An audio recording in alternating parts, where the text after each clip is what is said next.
একটি শিশুকে বাঁচাতে গিয়ে আহত হলেন সার্জিস আলম। ঢাকা বিশ্ববিদ্যালয় এলাকায় ব্রিটিশ কাউন্সিলের সামনে প্রাইভেট কার চালিয়ে যাওয়ার সময় এক শিশুকে বাঁচাতে গিয়ে আহত হয়েছেন বৈষম্য বিরোধী ছাত্র আন্দোলনের প্রধান সারির সমন্বয়ক সার্জিস আলম।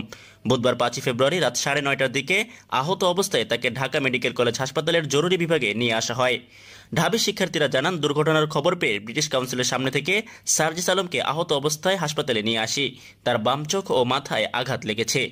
বিষয়টি নিশ্চিত করে ঢাকা মেডিকেল কলেজ হাসপাতালের জরুরি বিভাগের কর্তব্যরত চিকিৎসক জাবির হোসেন বলেন, বৈষম্য বিরোধী আন্দোলনের সমন্বয়ক সার্জিস আলম আহত অবস্থায় হাসপাতালে এসেছিলেন।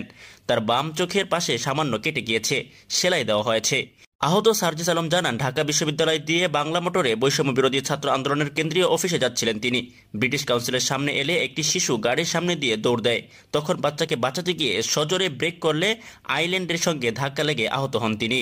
ঢামেক হাসপাতালের পুলিশ ক্যাম্পের ইনচার্জ পরিদর্শক মোহাম্মদ ফারুক জানান, বৈষম্য বিরোধী ছাত্র আন্দোলনের অন্যতম সমন্বয়ক সার্জিস আলম আহত অবস্থায় ঢাকা মেডিকেলে এসেছিলেন। পরে চক্ষু বিভাগ থেকে চিকিৎসা নিয়ে তিনি চলে গেছেন।